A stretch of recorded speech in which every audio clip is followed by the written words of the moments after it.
Assalamu alaikum dear students. I hope you all are fine. I'm your chemistry instructor Professor Shabazz.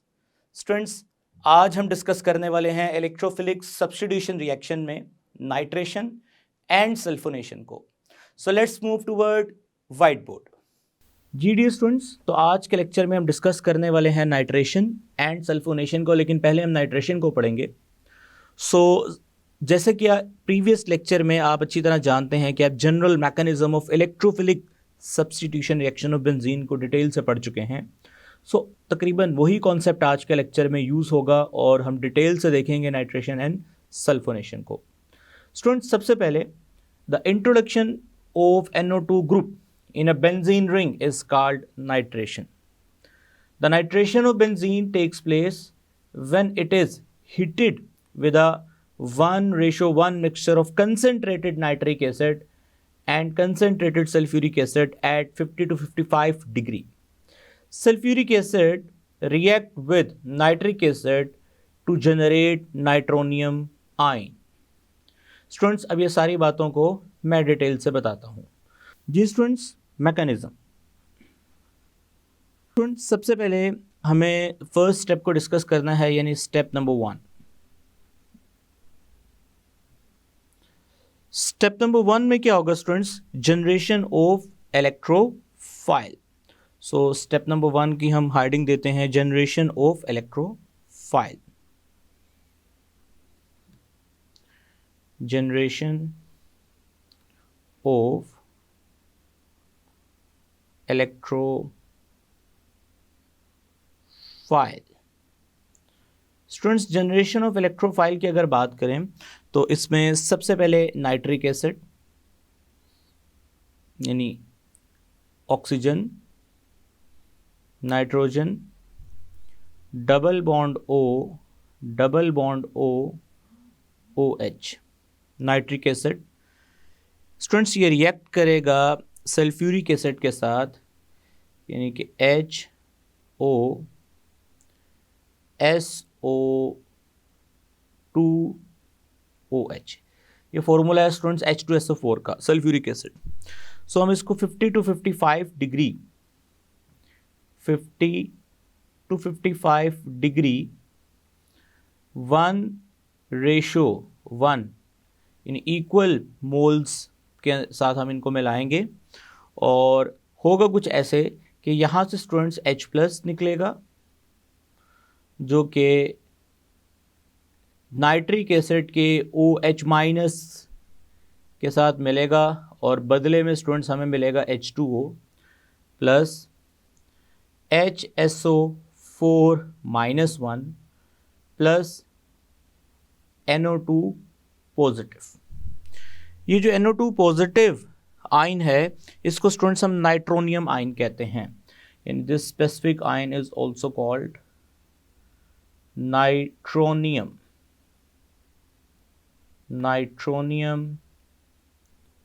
Ion. Students, ये जो nitronium ion है इसके बारे में 4 बातें आपको पता होनी चाहिए anti test point of view से.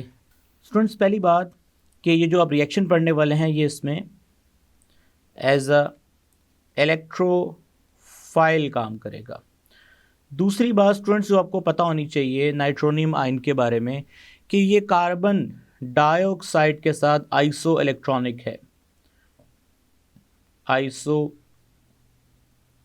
इलेक्ट्रॉनिक है यानी दोनों में सेम नंबर ऑफ इलेक्ट्रॉन्स हैं. तीसरी बात स्टूडेंट्स आपको जो इसके बारे में पता होनी चाहिए वो इसका लीनियर स्ट्रक्चर होता है, यानी N डबल बॉन्ड O और यहाँ नाइट्रोजन पे स्टूडेंट्स पॉजिटिव चार्ज आता है. इसका लीनियर स्ट्रक्चर होता है. और दूसरा इसकी चौथी बात जो आपको पता होनी चाहिए स्टूडेंट्स वो इसकी हाइब्रिडाइजेशन के बारे में आपको पता होना चाहिए और वो है जी sp हाइब्रिडाइजेशन है. और ये किसकी हाइब्रिडाइजेशन है स्टूडेंट्स? N की, नाइट्रोजन की. सो ये 4 बातें स्टूडेंट्स आपको नाइट्रोनियम आयन के बारे में पता होनी चाहिए. नंबर 1, ये इलेक्ट्रोफाइल के तौर पे काम करेगा. नाइट्रोजन की sp हाइब्रिडाइजेशन है, कार्बन डाइऑक्साइड के साथ आइसो इलेक्ट्रॉनिक है और इसकी लीनियर स्ट्रक्चर होती है. जी स्टूडेंट्स, यहाँ पे सल्फ्यूरिक एसिड का क्या काम है, इसके बारे में भी मैं आपको इंफॉर्मेशंस बता दूँ। सबसे पहले याद रखिए स्टूडेंट्स, यहाँ पे सल्फ्यूरिक एसिड का जो काम है, सल्फ्यूरिक एसिड क्या कर रहा है, increase the rate of reaction, increase the rate of reaction. So ये रिएक्शन की जो रेट है उसको क्या कर रहा है, इंक्रीज कर रहा है बाय द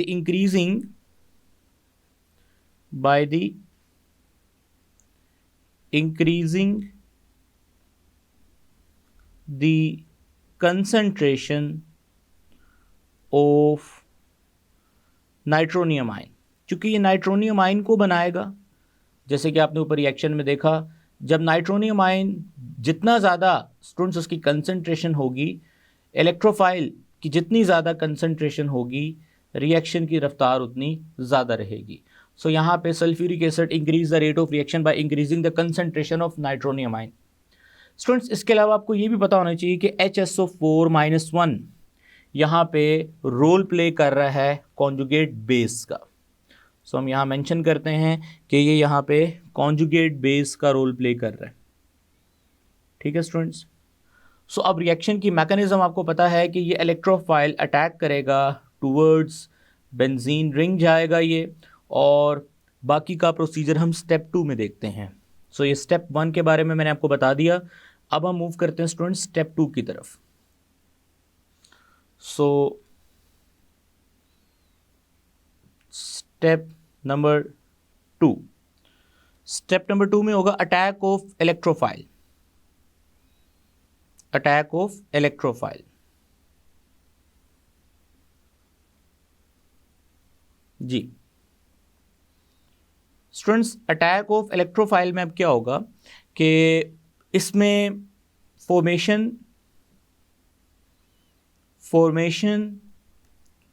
ऑफ इरिनियम आयन होता है, फॉर्मेशन ऑफ इरिनियम आयन। ठीक है, अब ये कैसे अटैक होता है हम देखते हैं। सो लेट्स से हमारे पास ये बेंजीन रिंग है and we all know that यहाँ डबल बॉन्ड, यहाँ डबल बॉन्ड, यहाँ डबल बॉन्ड, और एक्चुअली ये एक कैक्यूल स्ट्रक्चर मैंने यहाँ पे बनाया है, और हालांकि आपको पता है कि ये इनमें रेजोनेंस चल रही होती है। सो हम यहाँ पे अभी इसको समझाने के लिए इसको इस तरह बनाते हैं, प्लस NO2 पॉजिटिव, जो कि इलेक्ट्रोफाइल ऊपर जनरेट हुआ आपने देखा। सो स्टूडेंट्स एट 50 डिग्री ये रिवर्सिबल रिएक्शन है, डबल एरो आपने लगाना है, और ये स्लो स्टेप है। और यहाँ पे मैं आपको एक और इम्पॉर्टेंट चीज़ बताता चलूँ, जो आपने ऊपर इलेक्ट्रोफाइल की फॉर्मेशन पढ़ी है, ये भी एक रिवर्सिबल प्रोसेस है। सो ये चीज़ों का आपने ख्याल करना है। जी स्टूडेंट्स, दोबारा चलते हैं, अटैक ऑफ इलेक्ट्रोफाइल यानी फॉर्मेशन ऑफ इरिनियम आयन। अब ये इलेक्ट्रोफाइल जो है स्टूडेंट्स, ये जो डीलोकलाइज्ड इलेक्ट्रॉन्स हैं ये उनकी तरफ क्या करेगा, अट्रैक्ट होगा। स्ट्रॉन्ग इलेक्ट्रोफाइल है, पावरफुल इलेक्ट्रोफाइल है, सो ये इलेक्ट्रॉन्स को बाहर अपनी तरफ विड्रॉ कर लेगा, और जिसकी वजह से जैसे ही ये स्टूडेंट्स इलेक्ट्रॉन बाहर आएंगे, सो इलेक्ट्रॉन के बाहर आने पे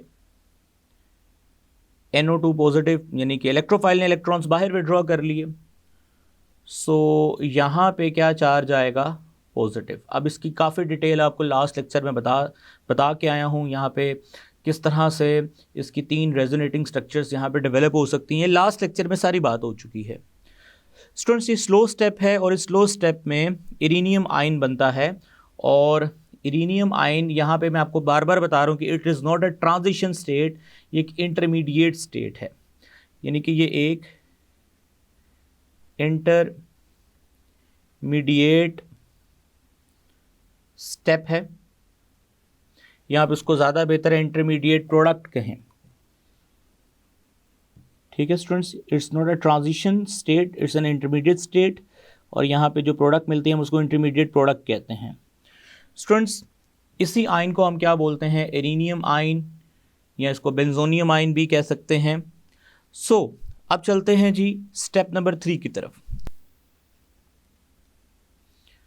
स्टेप नंबर 3 में क्या है स्टूडेंट्स? डीप्रोटीनेशन। डीप्रोटीनेशन। अब डीप्रोटीनेशन में क्या होगा? डीप्रोटीनेशन में होगा स्टूडेंट्स, अब इसको देखते हैं हम। फर्स्ट ऑफ ऑल हमारे पास ये जो बेंजीन रिंग है जो कि अपने ऊपर पॉजिटिव चार्ज एक्वायर कर चुकी है इस जगह पे, और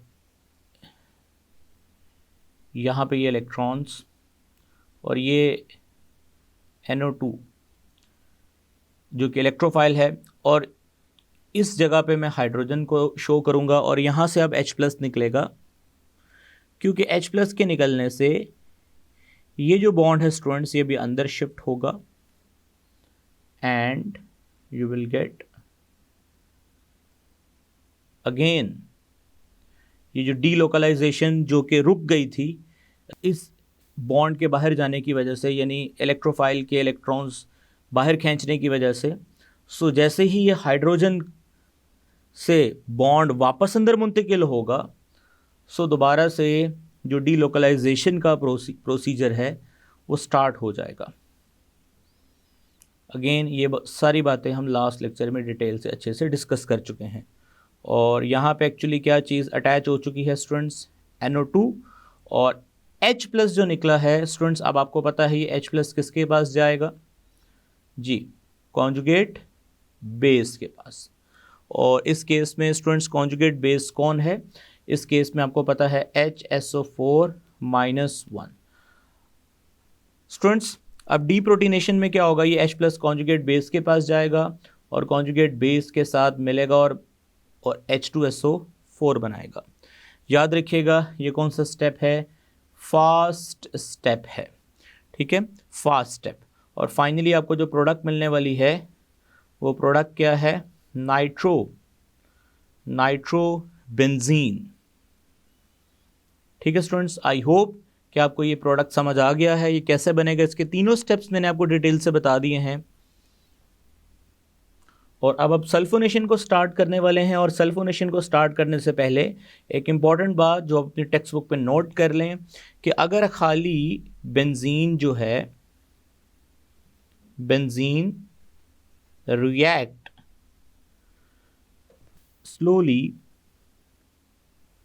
slowly with hot concentrated nitric acid, यानी खाली नाइट्रिक एसिड यूज़ करोगे तो ये जो रिएक्शन है स्टूडेंट्स ये स्लो होगा। सल्फ्यूरिक एसिड जैसे कि आपने देखा है कि वो नाइट्रोनियम आयन की प्रोडक्शन को बढ़ाता है, जिससे रिएक्शन में तेज़ी यानी कि स्पीड अप होता है रिएक्शन। आई होप स्टूडेंट्स कि नाइट्रेशन आपने डिटेल से इसको अच्छे से समझ लिया है। अब हम मूव करते हैं नेक्स्ट पॉइंट की तरफ विच इज़ कॉल्ड सल्फोनेशन। जी स्टूडेंट्स, तो जिस तरह नाइट्रेशन की सबसे पहले हमने डेफिनेशन पढ़ी, इसी तरह sulphonation, the introduction of sulphonic acid group in benzene ring. अब सल्फोनिक एसिड ग्रुप को अगर देखा जाए तो HSO3 स्टूडेंट्स ये सल्फोनिक एसिड ग्रुप है। So sulphonic acid group in benzene ring is called sulphonation.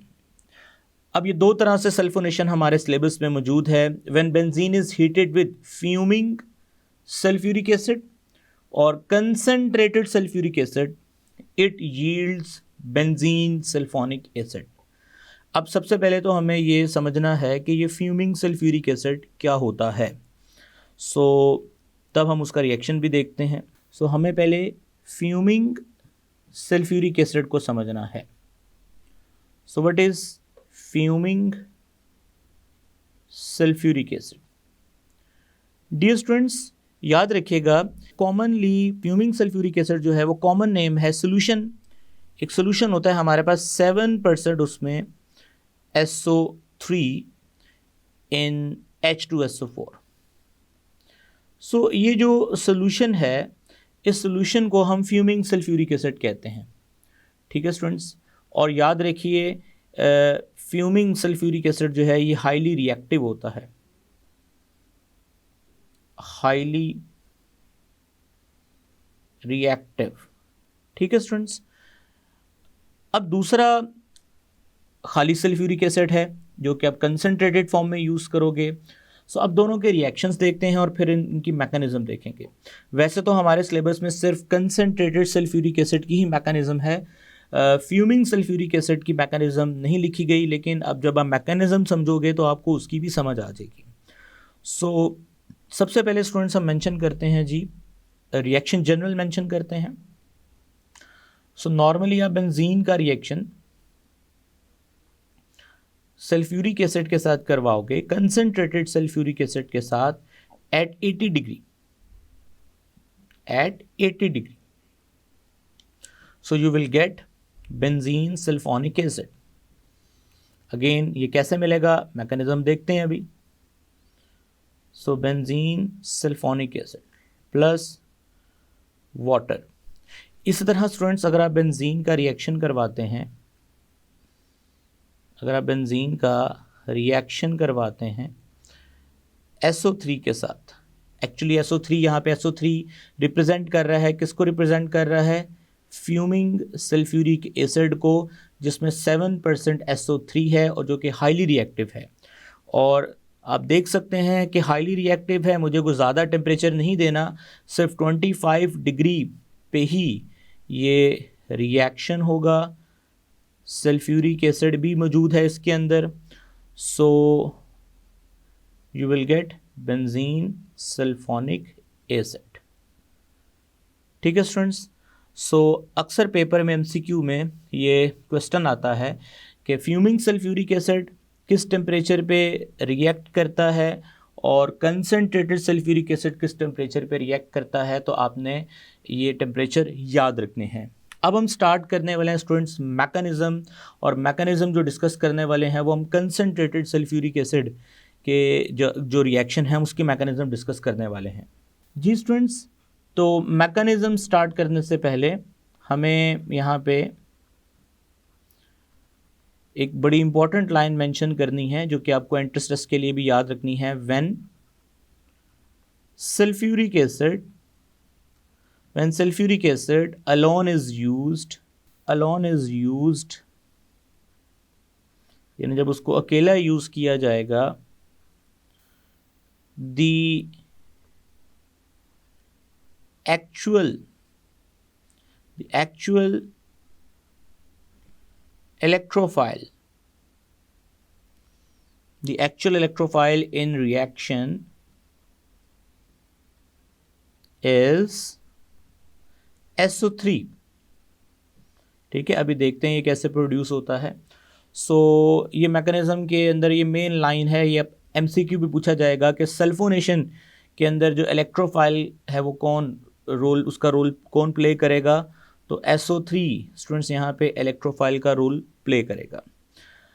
अब कैसे ये इलेक्ट्रोफाइल का रोल प्ले करेगा देखते हैं स्टूडेंट्स। सबसे पहले इक्वेशन की तरफ ज़रा आते हैं। H2SO4 यानी OH SO2 OH, actually H2SO4 का ही फॉर्मूला है।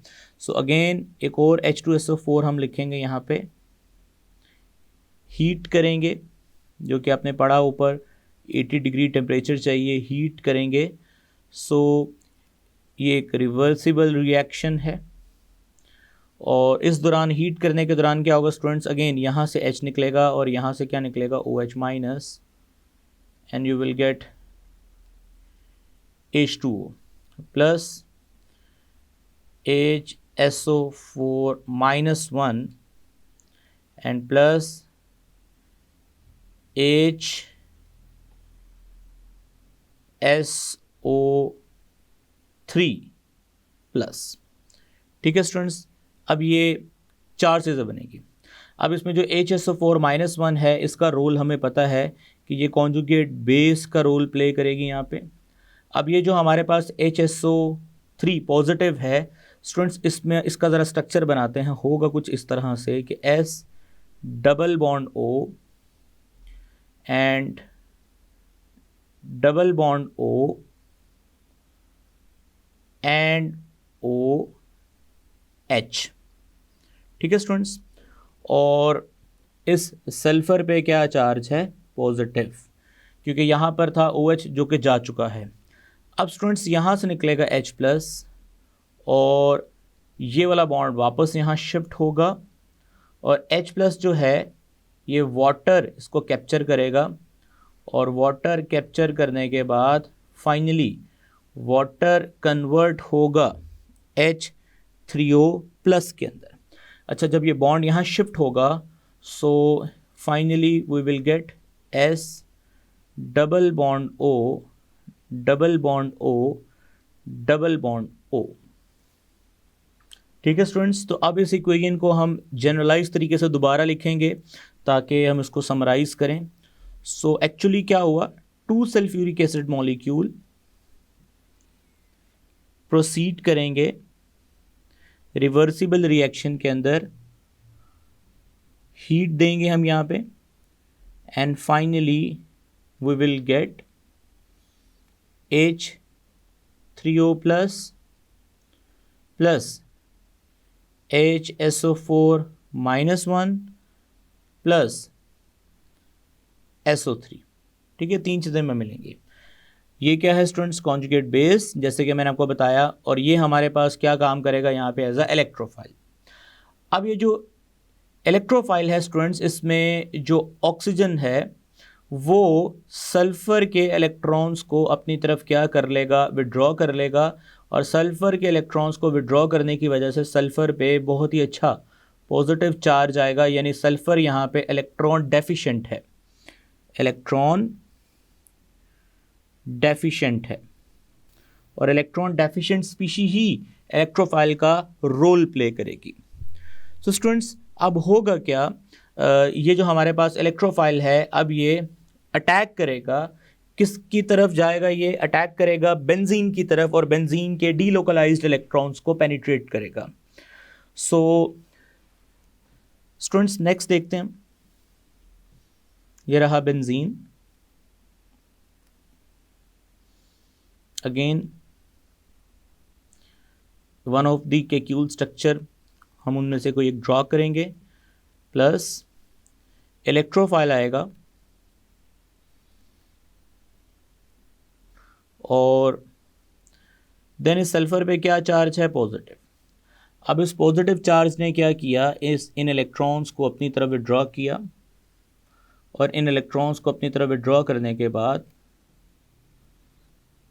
स्टूडेंट्स यहाँ पे क्या चार्ज आएगा? पॉजिटिव। और देन ये बात आपको अच्छी तरह पता है कि यहाँ पे भी जो है रेजोनेंस हो सकती है। अगेन आपको ये फर्स्ट लेक्चर में डिटेल से बताया था। सो S double bond and double bond O double bond, फिलहाल हम इसको ऐसे बनाते हैं। लेकिन सल्फ़र जैसे ही बेंजीन के इलेक्ट्रॉन्स को बाहर विड्रॉ करेगा, सो यहाँ पे एक चीज़ जो आपको पता है हम कन्वेंशन के तौर पे यूज़ करते हैं। स्टूडेंट्स, यहाँ पे थोड़ी करेक्शन करने वाली है, और ये एरो जो था, जैसे कि आपको मैंने जनरल पैटर्न में ही बताया था रिएक्शन के, कि एरो आपने इस तरफ से लगाना है। ठीक है, यानी कि न्यूक्लियोफाइल टूवर्ड इलेक्ट्रोफाइल आपने एरो का हेड लगाना है। ठीक है, सो फर्दर जैसे ही इलेक्ट्रॉन स्टूडेंट्स बाहर आएंगे, जैसे कि आपने देखा इलेक्ट्रॉन्स बाहर आ चुके हैं, एरिनियम आयन प्रोड्यूस हो चुका है, बार बार आपको ये बात बता चुका हूँ। और फर्दर अब स्टूडेंट्स क्या होगा कि ये सल्फ़र को अगर आप नोटिस करो तो ये सल्फ़र के टोटल 7 बॉन्ड बन चुके हैं, तो ये एक बॉन्ड आगे शिफ्ट होगा। सो जैसे स्टूडेंट्स एक बॉन्ड आगे शिफ्ट होगा and finally we will get arenium ion, या जिसको हम बेंजोनियम आयन भी कहते हैं, and S double bond O double bond O minus 1। ठीक है स्टूडेंट्स, अब हमारे पास फर्दर क्या होगा, जिस जगह पे ये इलेक्ट्रोफाइल ने अगर अटैक किया है उसी कार्बन पे हम हाइड्रोजन को शो करेंगे, और वहाँ से स्टूडेंट्स डी प्रोटीनेशन होगी, H प्लस निकलेगा और ये बॉन्ड वापस अंदर मुंतकिल होगा। और जो डी प्रोटीनेशन से निकलने वाला H प्लस है स्टूडेंट्स, वो किसके पास जाएगा, कॉन्जुगेट बेस के पास जाएगा और कॉन्जुगेट बेस को कन्वर्ट करेगा दोबारा किसके अंदर, H2SO4 के अंदर।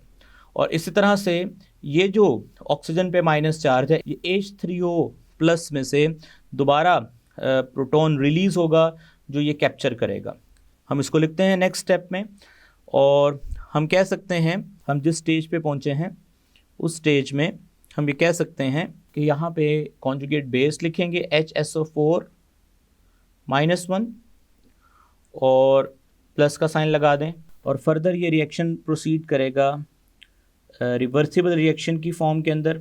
स्टूडेंट्स, कॉन्जुगेट बेस यहाँ से आने वाला जो प्रोटॉन है उसको एक्सेप्ट करेगी और फाइनली अपने आप को कन्वर्ट करेगी H2SO4 के अंदर। अब S double bond O O minus. Students, H3O plus जिसका मैंने ऊपर भी जिक्र किया है, ये इसके सामने आएगा और प्रोटॉन इसको दिया जाएगा और finally we will get SO3H plus H2O। ठीक है स्टूडेंट्स, सो अगर आप इसको जनरलाइज तरीके से देखना चाहें तो वो भी आप दोबारा लिख सकते हैं, जनरल रिएक्शन। तो स्टूडेंट्स, जनरल रिएक्शन क्या था कि हमने बेंजीन का रिएक्शन करवाया सल्फ्यूरिक एसिड के साथ at 80 degree and finally we will get एक सल्फ्यूरिक एसिड तो वैसे का वैसे ही एंड पे हमें, जैसे कि आपने देखा, ये मिल गया, और प्लस साथ में वाटर। ठीक है, वाटर मिलेगा और साथ में हमें क्या मिलेगा, benzene sulphonic acid. Benzene sulphonic acid. I hope students कि ये रिएक्शन आपको डिटेल से अच्छे से समझ आ चुका है। अब यहाँ पे मैं एक चीज़ आपके साथ टेक्निकली डिस्कस करना चाहता हूँ, बड़ी ही अहम चीज़ है, और वो है जी डीसल्फोनेशन, और वो एंट्रेंस टेस्ट के लिहाज से भी इम्पॉर्टेंट है। सो इस वजह से मैं उसको यहाँ पे ज़रूर डिस्कस करूँगा। सो स्टूडेंट्स, ये डीसल्फोनेशन क्या है? डीसल्फोनेशन, अगर आप डीसल्फोनेशन की बात करें तो अगेन ये हमारे पास बेंजीन है और ये SO3H प्लस वाटर। आपने स्टूडेंट्स यहाँ पे वाटर को चाहे तो स्टीम की फॉर्म में भी यूज़ कर सकते हैं। स्टीम इज़ ऑफ, यानी यहाँ पे डीसल्फोनेशन में वाटर नॉर्मली स्टीम की फॉर्म में यूज़ किया जाता है। एसिडिक मीडियम प्रोवाइड करना आपने थोड़ा सा, और हीट प्रोवाइड करनी है। You will get benzene plus sulphuric acid. ठीक है स्टूडेंट्स, अब ये रिएक्शन रिवर्सिबल रिएक्शन है, और यहाँ पे अक्सर पूछा जाता है कि अगर आप सल्फ्यूरिक एसिड को ऐड कर दें इसके अंदर। सो अगेन फर्स्ट ईयर में चैप्टर 8 ली शैटलर प्रिंसिपल पढ़ा, अगर आप सल्फ्यूरिक एसिड को ऐड कर देंगे तो रिएक्शन कहाँ मूव करेगा स्टूडेंट्स? रिवर्स। अगर आप इसमें स्टीम इंट्रोड्यूस करवा देंगे तो स्टीम इंट्रोड्यूस करवाने से, यानी वाटर ऐड कर देंगे तो देन रिएक्शन कहाँ मूव करेगा? फॉरवर्ड मूव करेगा। और अगर रिएक्शन फॉरवर्ड मूव करेगा तो तब हम इसको बोलेंगे डीसल्फोनेशन, और अगर रिएक्शन रिवर्स मूव करेगा तो हम इसको क्या बोलेंगे? सल्फोनेशन। ठीक है, यानी अगेन इस ग्रुप को रिमूव करवाना डीसल्फोनेशन, स्टीम ऐड करनी है आपने तो डीसल्फोनेशन, सल्फ्यूरिक एसिड ऐड करना है तो सल्फोनेशन। सो ये रिएक्शन फॉरवर्ड भी जा सकता है, रिवर्स भी जा सकता है, बस आपको वाटर और सल्फ्यूरिक एसिड की कंसंट्रेशन के साथ उसके अंदर तब्दीलियाँ लेके आनी है। स्टूडेंट्स, एक और चीज़ आपको बताऊं, इस रिएक्शन की वजह से जो आपको बेंजीन मिलता है वो 95% बेंजीन आपको मिलेगा। तो स्टूडेंट्स, यहाँ से आपको समझ आता है कि रिएक्शन की जो ज़्यादातर एक्सटेंट है, यानी कि वो फॉरवर्ड डायरेक्शन में जाना पसंद करता है, तभी तो 95% बेंजीन की प्रोडक्शन हुई है। आई होप स्टूडेंट्स कि आज के इस लेक्चर में मैंने आपको डिटेल से सल्फोनेशन एंड नाइट्रेशन समझा दिया है। इंशाल्लाह नेक्स्ट लेक्चर में हम अल्काइलेशंस एंड एसाइलेशन यानी फ्रिडल क्राफ्ट रिएक्शंस पढ़ेंगे। तब तक के लिए स्टूडेंट्स मुझे इजाज़त दें। टेक केयर, अल्लाह हाफिज़।